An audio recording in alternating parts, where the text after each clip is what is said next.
देवरिया लोकसभा क्षेत्र के गौरी बाजार स्थित चंद्रशेखर आज़ाद इंटर कॉलेज देवगांव के मैदान में रक्षा मंत्री राजनाथ सिंह ने बीजेपी उम्मीदवार शशांक मणि त्रिपाठी के पक्ष में चुनावी जनसभा को संबोधित किया।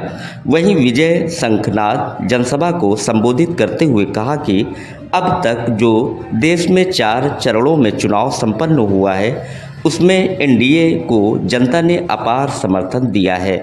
रक्षा मंत्री राजनाथ ने कहा कि जनता को आश्वासन मत दीजिए, जनता की समस्याओं का समाधान करिए। आज के राजनीति में कथनी और करनी से लोगों का विश्वास खत्म हो गया है। भारत का कद दुनिया में ऊंचा हुआ है। आज अंतर्राष्ट्रीय मंचों पर भारत बोलता है तो लोग सुनते हैं। 2027 आते आते आर्थिक विकास में विश्व में भारत तीसरे स्थान पर होगा।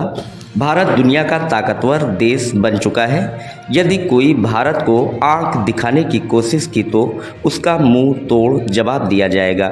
श्री सिंह ने कांग्रेस पर निशाना साधते हुए कहा कि कांग्रेस 55 वर्षों तक देश में सत्तासीन था, उस समय देश धनवान क्यों नहीं बन पाया। उसके सापेक्ष वर्तमान सरकार ने देश की प्रतिष्ठा बढ़ाई है।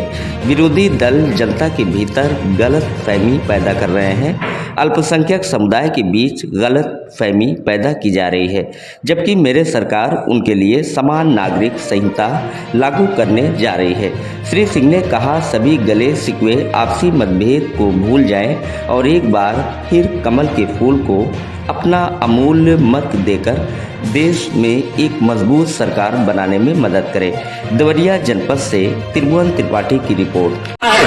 तो निर्णय आपका साफ होना चाहिए। एक तरफ शक्ति है, एक तरफ वैभव है, एक तरफ पराक्रम है और दूसरी तरफ विभाजन है।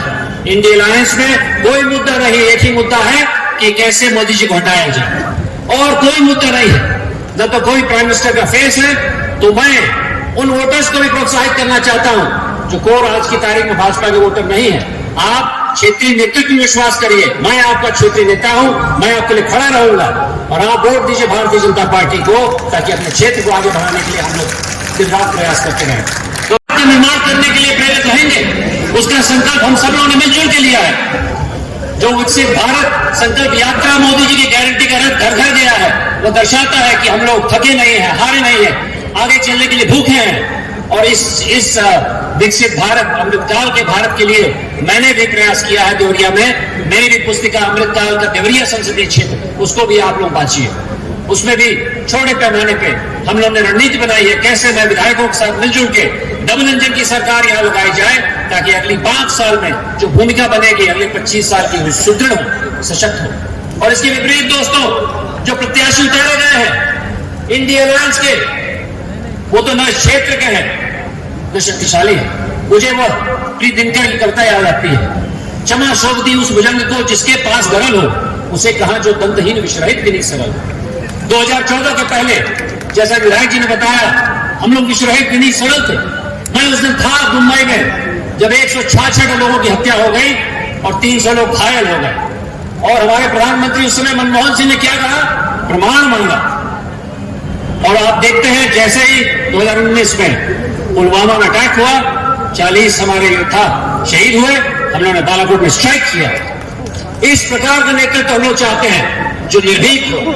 इस प्रकार का नेतृत्व आपको सिर्फ और सिर्फ प्रधानमंत्री मोदी जी में, भारतीय जनता पार्टी में राजनाथ जी जैसे व्यक्तित्व मिलेगा।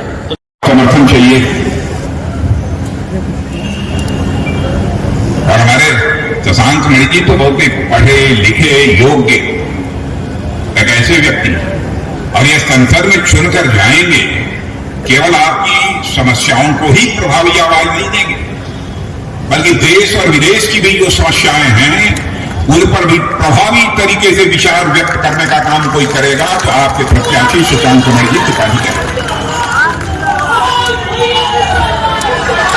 और मेरे कांग्रेस समाजवादी पार्टी सबको कहता हूं, किसी के अंदर दम हो तो हमारी बात काट दे।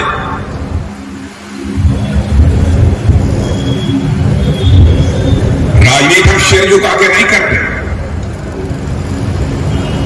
हमारा सिर झुका रहता है तो केवल ऐसे हिंदुस्तान की जनता और जनार्दन के चरणों में झुका रहता है और किसी के सामने नहीं झुका रहता। भारत के इतिहास में नेताओं की कथनी और करनी में अंतर होने के कारण ही भारत की राजनीति और जनता पर से लोगों का विश्वास धीरे धीरे कम होता चला गया। भारत की राजनीति में विश्वास का संकट पैदा हुआ और बहनों भाइयों, इस विश्वास के संकट को चुनौती के रूप में किसी राजनीतिक पार्टी ने स्वीकार किया है। मैं डंके की चोट पर कह सकता हूं, वो भारतीय जनता पार्टी ने स्वीकार किया। धन दौलत के मामले में भारत लगातार मजबूत हो रहा है। सारी दुनिया में यह धारणा थी कि भारत या तो गरीबों का देश है। धारणा पूरी तरह से बदल चुकी है। अमेरिका दुनिया का जो सबसे ताकतवर देश माना जाता है, वहां के राजदूत, उनका नाम है मिस्टर गारसेटी,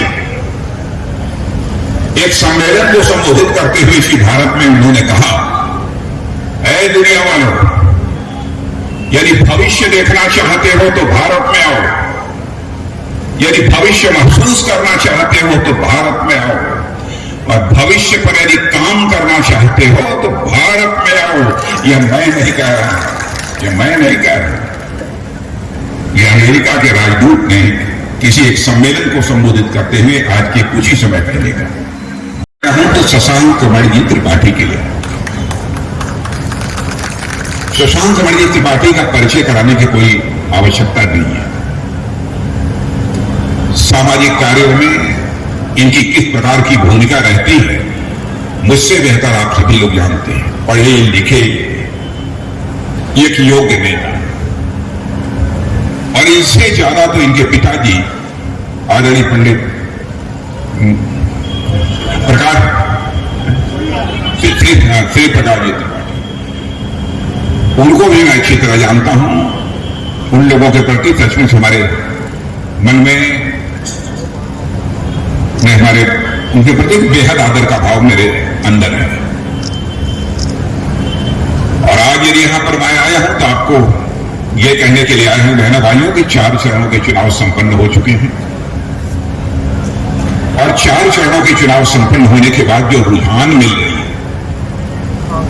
बड़े बड़े इस देश के राजनीतिक विश्लेषक और अंतर्राष्ट्रीय राजनीतिक विश्लेषक यह मानने लगे हैं कि 4 चरणों के चुनाव के बाद यह बात अब पक्की हो गई है कि भारतीय जनता पार्टी नेतृत्व की एनडीए अब इस देश में 400 से अधिक सीटों पर विजय प्राप्त करने जा रही है। आपका हमारा यह भारत अब कोई साधारण भारत नहीं है, जो चाहे वह आप दिखाकर चला जाए। बदला हुआ भारत है। लेकिन हमारे कांग्रेस के दोस्तों को समझ में बात नहीं आती है, समाजवादी पार्टी के दोस्तों को समझ में नहीं आती है। इन्होंने लगभग 52 वर्षों तक, 55 वर्षों तक हुकूमत कांग्रेस ने इस देश में की।